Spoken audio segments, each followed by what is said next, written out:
शीतल विरल एक कानन शोभित आदित्य का के ऊपर। कहीं उच्च प्रश्रवण चमकते झरते, कहीं शुभ्र निर्झर। जहाँ भूमि समतल सुंदर है, नहीं दिखते हैं पाहन।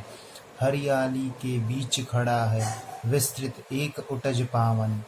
आस पास कुछ कटे हुए पीले धन खेत सुहाते हैं। शशक मूस गिलहरी कबूतर घूम घूम कर खाते हैं। कुछ तंद्रिल अलसित बैठे हैं, कुछ करते शिशु का लेहन। कुछ खाते साकल्य दिखते बड़े तुष्ट सारे गोधन। हवन अग्नि बुझ चुकी गंध से वायु अभी पर माती है। भीनी भीनी महक प्राण में मादकता पहुँचाती है। धूप धूम चर्चित लगते हैं तरु के श्याम छदन कैसे। झपक रहे हों शिशु के अलसित कजरारे लोचन जैसे। बैठे हुए सुखद आतप में मृग रोमंथन करते हैं। वन के जीव विवर से बाहर हो विश्रब्द विचरते हैं। सूख रहे चीवर रसाल की नन्ही झुकी टहनियों पर नीचे बिखरे हुए पड़े हैं इंगुद से चिकने पत्थर।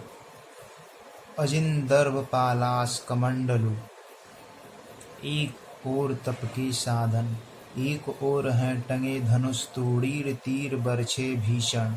चमक रहा तृण कुटी द्वार पर एक परशु आभाशाली। लौह दंड पर जड़ित पड़ा हो मानो अर्ध अंशुमाली।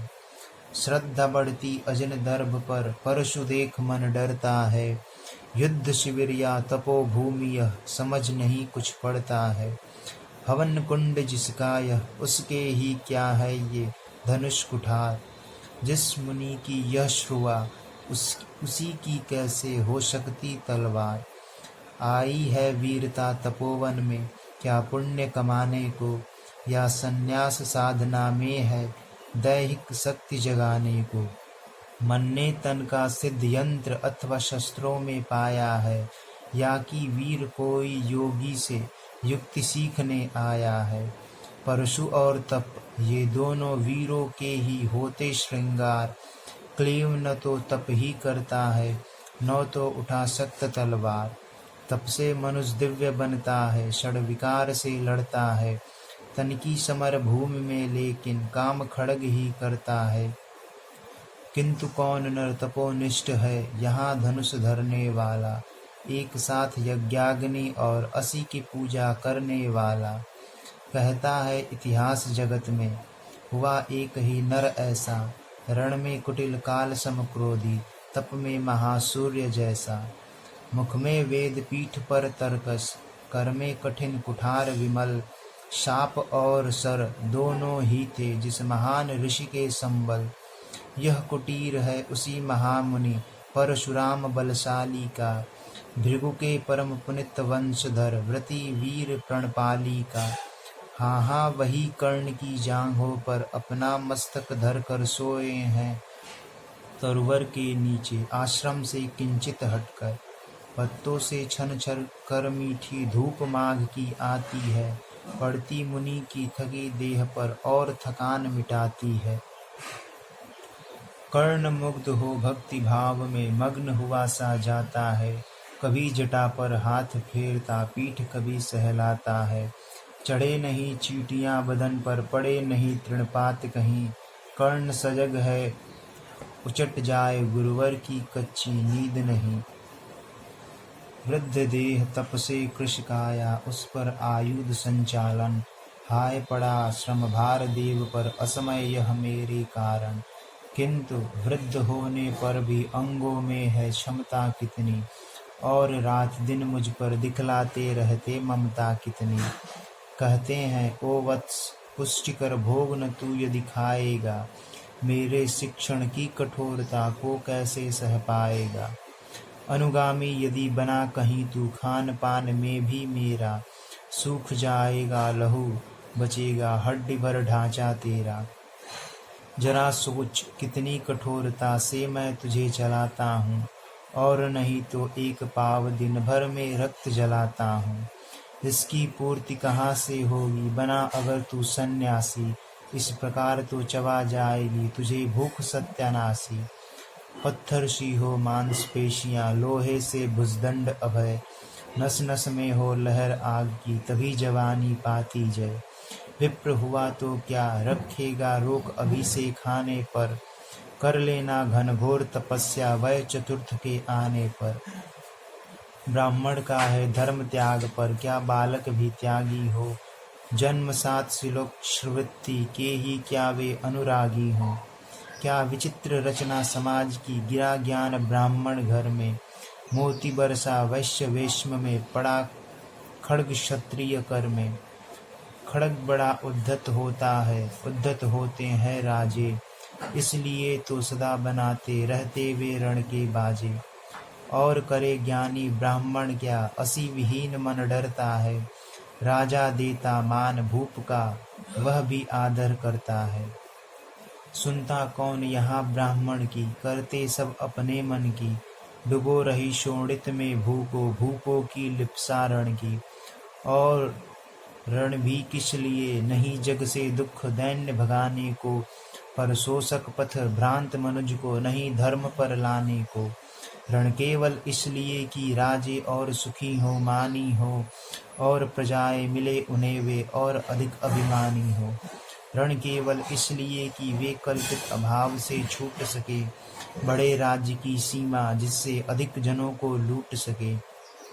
रण केवल इसलिए कि सत्ता बढ़े, नहीं पत्ता डोले, भूपों के विपरीत न कोई कहीं कभी कुछ भी बोले।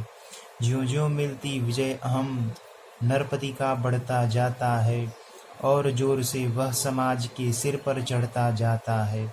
अब तो है यह दशा कि जो कुछ है वह राजा का बल है, ब्राह्मण खड़ा सामने केवल, लिए शंख गंगा जल है। कहाँ तेज ब्राह्मण में अविवेकी राजा को रोक सके, धरे कुपथ पर जभी पाव वह तत्क्षण उसको टोक सके। और कहे भी तो ब्राह्मण की बात कौन सुन पाता है, यहाँ रोज राजा ब्राह्मण को अपमानित करवाता है। चलती नहीं यहाँ पंडित की, चलती नहीं तपस्वी की, जय पुकारती प्रजा रात दिन, राजा जयी यशस्वी की। सिर था जो सारे समाज का वही अनादर पाता है, जो भी खिलता फूल भुजा के ऊपर चढ़ता जाता है। चारों ओर लोभ की ज्वाला, चारों ओर भोग की जय, पाप भार से दबी धसी जा रही धरा पल पल निश्चय। जब तक भोगी भूप प्रजाओं के नेता कहलाएंगे, ज्ञान त्याग तप नहीं श्रेष्ठता का जब तक पद पाएंगे। असन वसन से हीन दीनता में जीवन धरने वाले, सहकर भी अपमान मनुजता की चिंता करने वाले। कवि कोविद विज्ञान विशारद, कलाकार पंडित ज्ञानी, कनक नहीं कल्पना ज्ञान उज्ज्वल चरित्र के अभिमानी। इन विभूतियों को जब तक संसार नहीं पहचानेगा, राजाओं से अधिक पूज्य जब तक न इन्हें वह मानेगा, तब तक पड़ी आग में धरती इसी तरह अकुलाएगी। चाहे जो भी करे दुखों से छूट नहीं वह पाएगी। थकी जीभ समझा कर गहरी लगी ठेस अभिलाषा को, भूख समझता नहीं और कुछ छोड़ खड्ग की भाषा को। रोक टोक से नहीं सुनेगा नृप समाज अविचारी है, दीवा हार निष्ठुर कुठार का यह मदांध अधिकारी है। इसलिए तो मैं कहता हूँ अरे ज्ञानियों खड्ग धरो, हर न सका जिसको कोई भी, भूखा वह तुम त्रास हरो। नित्य कहा करते हैं गुरुवर खड्ग महाभयकारी है, इसे उठाने का जग में हर एक नहीं अधिकारी है। वही उठा सकता है इसको जो कठोर हो कोमल भी, जिसमें हो धीरता वीरता और तपस्या का बल भी। वीर वही है जो कि शत्रु पर जब भी खड्ग उठाता है, मानवता के महागुणों की सत्ता भूल न जाता है। सीमित जो रख सके खड्ग को पास उसी को आने दो, विप्र जाति के सिवा किसी को मत तलवार उठाने दो। जब जब मैं सरचाप उठाकर कर्तव्य कुछ दिखलाता हूँ, सुनकर आशीर्वाद देव का धन्य धन्य हो जाता हूँ। जियो जियो अयवत्स तीर तुमने कैसा यह मारा है, दहक उठा वन उधर इधर फूटी निर्झर की धारा है। मैं संकित था ब्राह वीरता मेरे साथ मरेगी क्या, परशुराम की याद विप्र की जाति न जुगा धरेगी क्या। पाकर तुम्हें किंतु इस वन में मेरा हृदय हुआ शीतल। तुम अवश्य ढोगे उसको, मुझ में है जो तेज अनल। जियो जियो ब्राह्मण कुमार, तुम अक्षय कीर्ति कमाओगे। एक बार तुम भी धरती को निःक्षत्रिय कर जाओगे। निश्चय तुम ब्राह्मण कुमार हो, कवच और कुंडल धारी। तप कर सकते और पिता माता किसके इतना भारी। किंतु हाय ब्राह्मण कुमार, सुन प्राण कांपने लगते हैं। मन उठता धिक्कार, हृदय में भाव ग्लानि के जगते हैं। गुरु का प्रेम किसी को भी क्या ऐसे कभी छला होगा, और शिष्य ने कभी किसी गुरु को इस तरह छला होगा। पर मेरा क्या दोष, हाय मैं और दूसरा क्या करता भी सारा अपमान। द्रोण के मैं कैसे पैरों पड़ता, और पाँव पड़ने से भी क्या गूढ़ ज्ञान सिखलाते वे। एकलव्य सा नहीं अंगूठा क्या मेरा कटवाते वे। हाय कर्ण तू क्यों जन्मा था, जन्म तो क्यों वीर हुआ। कवच और कुंडल भूषित भी तेरा अधम शरीर हुआ। धस जाए वह देश अतल में, गुण की जहाँ नहीं पहचान। जाति गोत्र के बल से ही आदर पाते हैं जहाँ सुजान। नहीं पूछता है कोई तुम व्रती वीर या दानी हो। सभी पूछते मात्र यही, तुम किस कुल के अभिमानी हो। मगर मनुज क्या करे, जन्म लेना तो उसके हाथ नहीं। चुनना जाति और कुल अपने बस की तो है बात नहीं। मैं कहता हूँ अगर विधाता नर को मुट्ठी में भरकर कहीं छीट दे ब्रह्मलोक से ही नीचे भूमंडल पर, तो भी विविध जातियों में ही मनुज यहाँ आ सकता है। नीचे हैं क्यारियां बनी तो बीज कहाँ जा सकता है। कौन जन्म लेता किस कुल में, आकस्मिक ही है यह बात। छोटे कुल पर किंतु यहाँ होते तब भी कितने आघात। हाय जाति छोटी है तो फिर सभी हमारे गुण छोटे। जाति बड़ी तो बड़े बने वे रहे लाख चाहे खोटे। गुरु को लिए कर्ण चिंतन में था जब मग्न, अचल बैठा तभी एक विषकीट कहीं से आसन के नीचे बैठा। वज्रदंड वह लगा कर्ण के उर को कुतर कुतर खाने, और बनाकर छिद्र मांस में मंद मंद भीतर जाने। कर्ण विकल हो उठा, दुष्ट भौरे पर हाथ धरे कैसे। बिना हिलाए अंग कीट को किसी तरह पकड़े कैसे।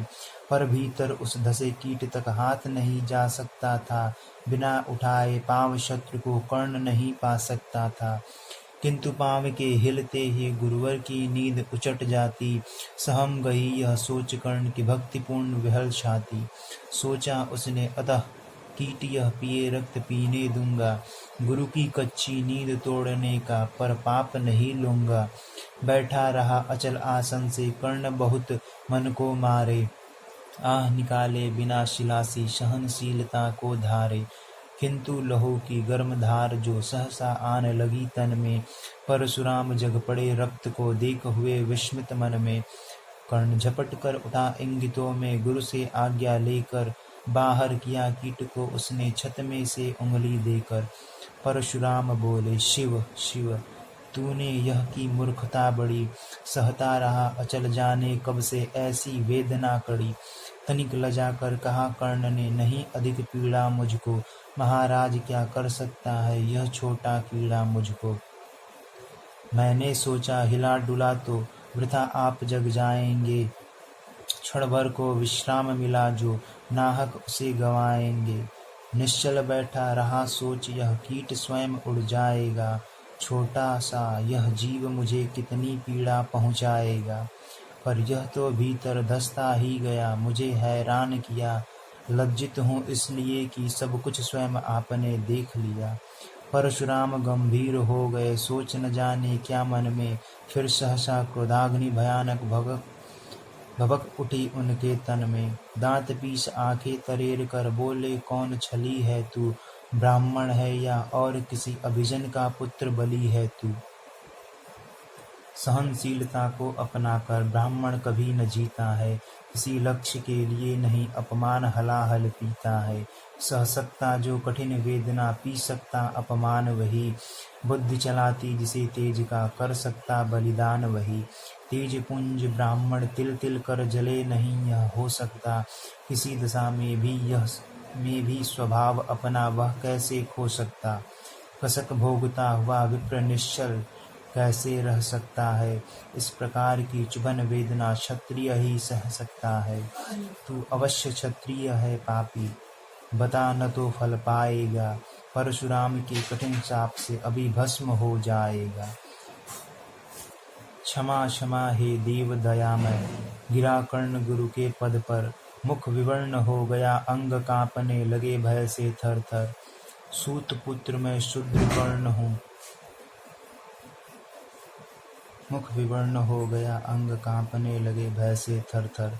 सूत पुत्र मैं शूद्र कर्ण हूँ, करुणा का अभिलाषी हूँ, जो भी हूँ पर देव आपका अनुचर अंतेवासी हूँ। छली नहीं मैं हाय किंतु छल का ही तो यह काम हुआ, आया था विद्या संचय को किंतु व्यर्थ बदनाम हुआ।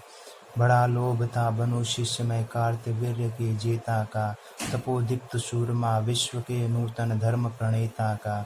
पर शंका थी मुझे सत्य का, अगर पता पा जाएंगे महाराज मुझ सूत पुत्र को कुछ भी नहीं सिखाएंगे। बता सका मैं नहीं इसी से प्रभो, जाति अपनी छोटी, करे देव विश्वास भावना और न थी कोई खोटी। पर इतने से भी लज्जा में हाय बड़ा सा जाता हूँ, मारे बिना हृदय में अपने आप मरा सा जाता हूँ। छल से पाना मान जगत में किल विष है, मल ही तो है, ऊंचा बना आपके आगे सचमुच यह छल ही तो है। पाता था सम्मान आज तक दानी व्रती बलि होकर, अब जाऊंगा कहाँ स्वयं गुरु के सामने छली होकर। करे भस्म ही मुझे देव सम्मुख, है मस्तक नत मेरा, एक कस रह गई नहीं पूरा जीवन का व्रत मेरा। गुरु की कृपा साप से जलकर अभी भस्म हो जाऊंगा, पर मदांध अर्जुन का मस्तक देव कहाँ मैं पाऊंगा। यह तृष्णा यह विजय कामना मुझे छोड़ क्या पाएगी, प्रभु अतृप्त वासना मरे पर भी मुझको भरमाएगी। दुर्योधन की हार देवता कैसे सहन करूंगा मैं, अभय देख अर्जुन को मरकर भी तो रोज मरूंगा मैं। परशुराम का शिष्य कर्ण पर जीवन दान न मांगेगा, बड़ी शांति के साथ चरण को पकड़ प्राण निज त्यागेगा। प्रस्तुत हूँ दे शाप किंतु अंतुम सुख तो यह पाने दे, इन्हीं पाद पद्मों के ऊपर मुझको प्राण गंवाने दे। लिपट गया गुरु के चरणों से विकल कर्ण इतना कहकर, दो कणिकाएं गिरी अश्रु की गुरु की आंखों से बहकर। बोले हाय कर्ण तू ही प्रतिभट अर्जुन का नामी है, निश्चल सखा धार्त राष्ट्रों का विश्व विजय का कामी है। अब समझा किस लिए रात दिन तू वैसा श्रम करता था, मेरे शब्द शब्द को मन में क्यों सिबी सा धरता था। देखे अगणित शिष्य द्रोण को भी कर्तव्य कुछ सिखलाया, पर तुझ सा जिज्ञासु आज तक कभी नहीं मैंने पाया। तूने जीत लिया था मुझको निज पवित्रता के बल से, क्या था पता लूटने आया है कोई मुझको छल से। किसी और पर नहीं किया वैसा स्नेह मैं करता था, सोने पर भी धनुर्वेद का ज्ञान कान में भरता था। नहीं किया कार्पण्य दिया जो कुछ था मेरे पास रतन, तुझमें निज को सौंप शांत हो अभी अभी प्रमुदित था मन। पापी बोल अभी भी मुख से तू न सूत रथ चालक है, परशुराम का शिष्य विक्रम विप्रवंश का बालक है। सूत वंश में मिला सूर्य सा कैसे तेज प्रबल तुझको, किसने ला कर दिए कहाँ से कवच और कुंडल तुझको। सूत सा रखा जिसे उसको कैसे कठोर हो मारूं मैं, जलते हुए क्रोध की ज्वाला लेकिन कहाँ उतारूं मैं। पद पर बोला कर्ण दिया था जिसको आंखों का पानी, करना होगा ग्रहण उसी को अनल आज है गुरु ज्ञानी। बरसाइए अनल आँख से सिर पर उसे संभालूंगा, दंड भोग जल कर मुनि सत्तम छल का पाप छुड़ा लूंगा। परशुराम ने कहा, कर्ण तू भेद नहीं मुझको ऐसे, तुझे पता क्या सता रहा है मुझको असमंजस कैसे। पर तूने छल किया दंड उसका अवश्य ही पाएगा। परशुराम का क्रोध भयानक निष्फल कभी न जाएगा। मान लिया था पुत्र इसी से प्राण दान तो देता हूँ, पर अपनी विद्या का अंतिम चरम तेज हर लेता हूँ। सिखलाया ब्रह्मास्त्र तुझे जो काम नहीं वह आएगा, है यह मेरा शाप समय पर उसे भूल तू जाएगा। कर्ण विकल हो खड़ा हुआ कह हाय किया कि यह क्या गुरुवर, दिया साप अत्यंत निदारुण, लिया नहीं जीवन क्यों हर। वर्षों की साधना साथ ही प्राण नहीं क्यों लेते हैं, अब किस सुख के लिए मुझे धरती पर जीने देते हैं। परशुराम ने कहा, कर्ण यह साप अटल है सहन करो, जो कुछ मैंने कहा उसे सिर पर ले सादर वहन करो। इस महेंद्र गिरि पर तुमने कुछ थोड़ा नहीं कमाया है, मेरा संचित निखिल ज्ञान तूने मुझसे ही पाया है। रहा नहीं ब्रह्मास्त्र एक, इससे क्या आता जाता है, एक शस्त्र बल से न वीर कोई सब दिन कहलाता है। नई कला नूतन रचनाएं, नई सूझ नूतन साधन, नए भाव नूतन उमंग से वीर बने रहते नूतन।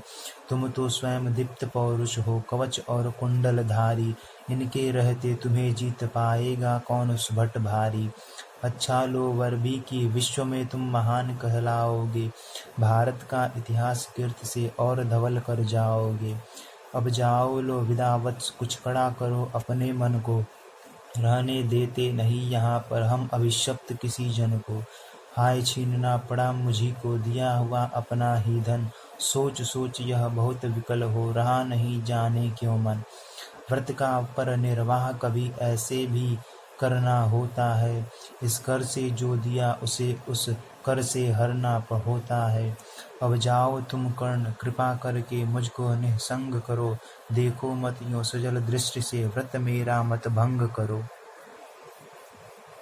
आह बुद्धि कहती कि ठीक था जो कुछ किया, परंतु हृदय मुझसे कर विद्रोह तुम्हारी मना रहा जाने क्यों जय। अनायास गुणशील तुम्हारे मन में उगते आते हैं, भीतर किसी अश्रु गंगा में मुझे बोर नहलाते हैं। जाओ जाओ कर्ण मुझे बिल्कुल असंग हो जाने दो, बैठ किसी एकांत कुंज में मन को स्वस्थ बनाने दो। भय है तुम्हें निराश देख कर छाती कहीं न फट जाए, फिरा न लूं अभिशाप पिघल कर वाणी नहीं उलट जाए। इस प्रकार कह परशुराम ने फिरा लिया आनन अपना, जहाँ मिला था वही कर्ण का बिखर गया प्यारा सपना। छूकर उनका चरण कर्ण ने अर्ध अश्रु का दान किया, और उन्हें जी भर निहार कर मंद मंद प्रस्थान किया। परशुधर के चरण की धूली लेकर उन्हें अपने हृदय की भक्ति देकर, निराशा से विकल टूटा हुआ सा किसी गिरी श्रृंग से छूटा हुआ सा चला खोया हुआ कर्ण मन में, कि जैसे चांद चलता हो गगन में।